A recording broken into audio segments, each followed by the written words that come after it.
On June 8, 2012, in a quiet suburb outside Wayford, New Jersey, construction workers breaking up an old concrete slab for a long-abandoned project stumbled upon something that would shake the entire state. They were tearing through the foundation when they uncovered what first appeared to be a prank. Twisted limbs trapped in blocks of hardened cement. The initial shock soon turned into a nauseating realization. These were the dismembered remains of a human body, carefully sealed in concrete. At first, one worker thought it had to be a joke or some terrible mistake. But as more of the concrete broke away, a horrifying truth emerged. They had stumbled upon the aftermath of a meticulously concealed murder. A murderer had done everything possible to ensure the body would never be found, but it had been. By the time police arrived, the smell of decay was suffocating, and word had already spread. Media vans surrounded the site, and reporters clamored for details, desperate to capture what was shaping up to be the most gruesome discovery the town had ever seen. Veteran forensic investigators were called in to recover the body. The remains were so decomposed, so violently hacked apart, that even seasoned professionals struggled to contain their revulsion. It took several days to identify the body, with pieces of flesh still clinging to bone. The level of degradation made it clear this had been done with brutal intent. Whoever had committed this crime hadn't just wanted their victim dead, they wanted her erased. 4 days later, on June 12, 2012, forensic experts confirmed the worst. DNA analysis identified the remains as belonging to Rachel Monroe, a 36-year-old mother of two who had been missing for 3 months. Rachel had seemingly vanished in March without any trace. Her husband, Tom Monroe, had reported her missing on March 14, claiming that she had left their house one night after a heated argument. According to Tom, she had taken nothing but her purse, stormed out, and disappeared into the night. She hadn't been seen since. For 3 months, Tom had played the role of the grieving husband almost perfectly. He had made public pleas for her safe return, plastered Rachel's photo all over town, and even organized search parties, desperately trying to locate his missing wife. He seemed broken by the loss, a man on the edge, barely holding it together for the sake of his children. But now, with Rachel's body found in such a gruesome state, hacked to pieces and sealed in cement, the investigation shifted dramatically. It was clear that Rachel had been murdered. Someone had gone to extreme lengths to hide her body, and as police began their investigation, they naturally turned to those closest to her. At first glance, the Monroe's marriage seemed typical of any long-term relationship, strained but not obviously dysfunctional. However, as detectives dug deeper into Rachel's life, they uncovered a shocking revelation that Tom had conveniently left out. Rachel had been having a long-term affair. Rachel had been secretly involved with Derek Lawson, a contractor she had met while he was working on renovations for a neighbor in late 2011. Their affair had been going on for months, hidden from everyone. Investigators found a trove of text messages between Rachel and Derek that revealed not just a passionate relationship, but something far more serious. Rachel had been planning to leave Tom. She was ready to start a new life with Derek, and her last message to him, sent just days before she disappeared, confirmed it. On March 10, 2012, she texted Derek, "I'm ready to leave him. I'm coming over tonight." Suddenly, the investigation pivoted. If Rachel had been planning to leave her husband for Derek, could Derek have panicked and killed her when things went wrong? Was he the reason Rachel had vanished? Detectives brought Derek in for questioning, and though he admitted to the affair, he vehemently denied any involvement in Rachel's disappearance or death. But suspicion lingered. He had no solid alibi for the night Rachel disappeared, and his behavior during the interviews didn't help his case. He was agitated, anxious, and defensive, a far cry from the calm demeanor investigators expected from an innocent man. The break came when detectives searched Derek's house. In the bedroom, tucked away in a drawer, they found Rachel's gold bracelet, a delicate chain that Tom had told investigators Rachel wore every day. The discovery seemed damning. Coupled with Rachel's final text to Derek, it made him look like the last person to have seen her alive. Investigators interviewed Derek's neighbors, and several recalled hearing loud arguments coming from his house in the days leading up to Rachel's disappearance. Derek's panicked responses during questioning only made things worse. His claims that Rachel hadn't shown up that night seemed hollow, especially when he couldn't explain how her bracelet ended up in his house. To the police, it all pointed to a lover's quarrel turned deadly. Derek had become the prime suspect. But just as detectives were closing in on Derek, the results from Rachel's autopsy came back, and everything changed. Rachel hadn't been beaten to death or killed in a moment of rage, as investigators had originally suspected. Her actual cause of death was far more chilling: ethylene glycol poisoning, the primary ingredient in antifreeze. The toxicology report revealed that Rachel had been slowly poisoned over the course of several weeks, possibly even months. Antifreeze poisoning is insidious. In small doses, it causes symptoms that could easily be mistaken for a mild illness: nausea, dizziness, fatigue. As the poison builds up, it slowly destroys the kidneys, eventually leading to death. Rachel's symptoms would have mimicked the flu or exhaustion, nothing that would have immediately aroused suspicion. But this was no accident. Someone had deliberately administered the antifreeze to Rachel in small, controlled doses, allowing the poison to build in her system without her knowing. This was murder by method, not passion. And it raised a critical question: who had been close enough to Rachel, day after day, to slowly poison her? Derek had been involved in her life, yes, but he didn't have the access required to carry out something this calculated. The autopsy revealed something else, something even more disturbing. Rachel's body had been frozen after death. Forensic experts noted crystallization in her organs, a telltale sign that she had been kept at sub-zero temperatures for an extended period. There were also faint frostbite-like marks on her extremities. Someone had gone to great lengths to preserve her body, freezing her after she died, then dismembering her and sealing the remains in concrete. That level of control over Rachel's body pointed to one person: Tom Monroe. The shift in focus was subtle at first. Detectives began re-examining Tom's behavior. For months, he had been the grieving husband, but as they looked closer, small cracks began to appear. His alibi for the night Rachel disappeared held up, but his actions in the weeks before her death raised questions. Investigators pulled Tom's financial records and uncovered a chilling piece of evidence: a receipt for industrial-sized ice blocks, purchased on March 9, 2012, just days before Rachel vanished. When detectives confronted Tom about the ice blocks, he was unnervingly calm. He claimed they were for a family barbecue he had been planning. But no barbecue had ever taken place, and the volume of ice he bought was far beyond what any family gathering would need.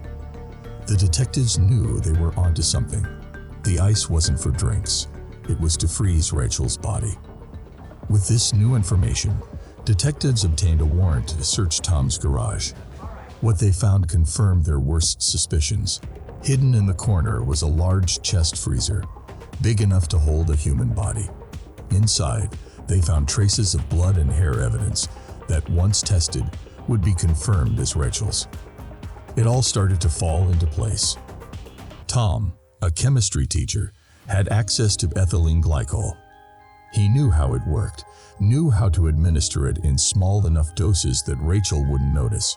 Over the course of weeks, he poisoned her, watching as she grew weaker, likely attributing her symptoms to stress or illness. When the poison had done enough damage, he froze her body to buy himself time. Freezing the body served multiple purposes. It delayed decomposition, making it harder for forensic experts to determine the exact time of death. But it also made dismembering her easier. A frozen body doesn't bleed like a fresh one. Tom took his time, methodically cutting through her joints with surgical tools. He was meticulous, careful, believing he was covering every possible track. But Tom wasn't just interested in getting away with murder. He wanted revenge. He wanted to punish Derek for the affair. After dismembering Rachel's body, Tom transported her remains to a remote construction site that Derek had worked on in the past. He encased her body parts in quick-drying cement, hoping to implicate Derek in her death. Tom wasn't done yet. He planted Rachel's bracelet in Derek's house, knowing it would be found, and used Rachel's phone to send one final text to Derek. "I'm on way." That final message, simple but calculated, was meant to cement Derek's guilt. Tom even drove near Derek's house with Rachel's phone in his car, ensuring the GPS would ping near Derek's location. It was a flawless plan, at least in Tom's mind. For weeks, he watched the investigation unfold, knowing the police were closing in on Derek. For a time, it seemed like Tom's plan might actually work. Derek had been arrested, questioned, and nearly charged with the murder. The evidence against him seemed overwhelming. Rachel's text messages, the bracelet, the arguments neighbors had overheard, his erratic behavior, fueled by guilt over the affair and fear of being framed, only made him look more suspicious. Tom had crafted a near-perfect frame job. But then came the mistakes. When police dug deeper into the forensic evidence, things began to unravel. The autopsy findings had already pointed to ethylene glycol poisoning, and now the freezing signs in Rachel's body provided another clue.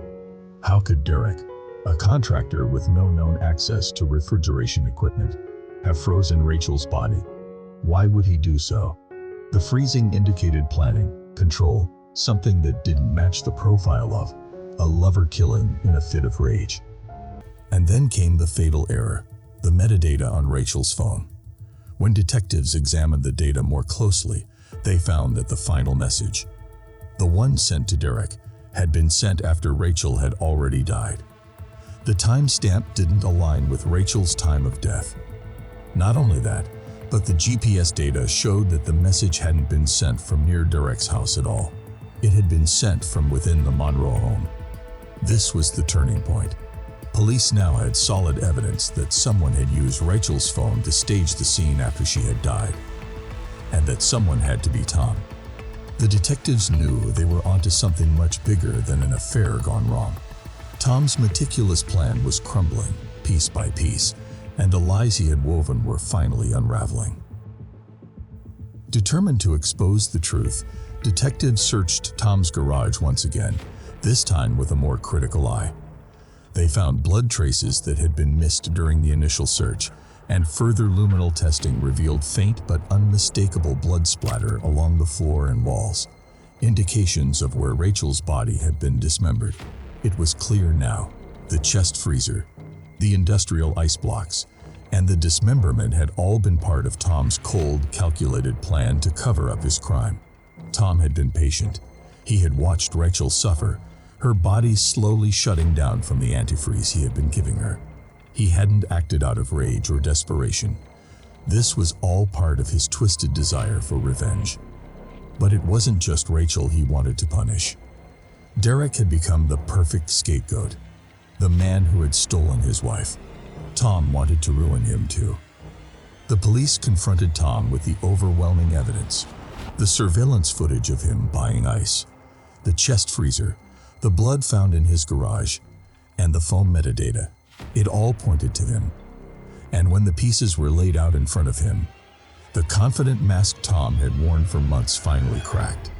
On July 2, 2012, Tom Monroe was arrested and charged with first-degree murder. The media, who had once portrayed him as a heartbroken husband, turned their cameras on him as he was led away in handcuffs. The truth of his crime finally exposed. Derek Lawson, who had been under suspicion for months, was exonerated.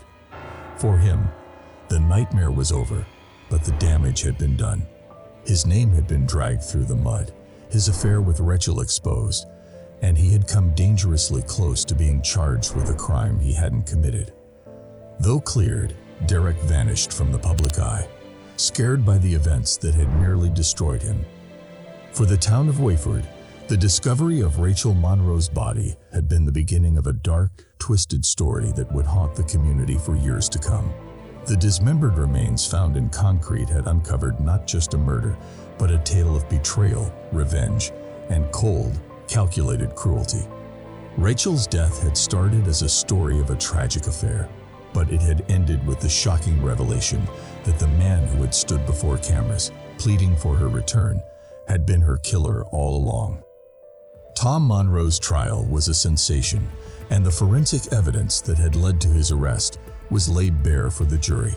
The ethylene glycol poisoning, the freezing of Rachel's body, the dismemberment, and the concrete burial were all detailed in horrific clarity. The metadata, the surveillance footage, and the staged text messages exposed Tom's plan for what it truly was: a calculated attempt to get away with murder and frame another man for the crime. In the end, Tom was sentenced to life in prison without the possibility of parole.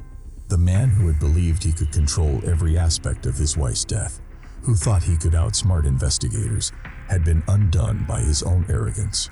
It was the small details, the ice, the blood, the metadata, that had brought him down. For Rachel's family, the truth was devastating. They had believed for months that Tom was a victim, a man desperate to find his wife. The realization that he had been her killer all along left them reeling. The man they had trusted, the father of Rachel's children, had betrayed them in the worst way imaginable. As for the town of Wayford, it would never be the same. The story of Rachel Monroe's murder, her dismembered body found entombed in concrete, was a horror that would linger in the collective memory for years. It was a case that had started with a missing person and ended with the discovery of a cold-blooded killer, a man who went to unimaginable lengths to regain control of a life that had spiraled away from him. But as the facts of the case unfolded, there was a deeper layer to consider. Who was truly at fault? Tom Monroe was no doubt guilty of a heinous crime, but the story didn't start with murder. It began with betrayal. Rachel's affair, her plans to leave him, shattered the life he thought they had built together. His response to that betrayal was monstrous, but could the audience ignore what led him there? He was, after all, not just a killer.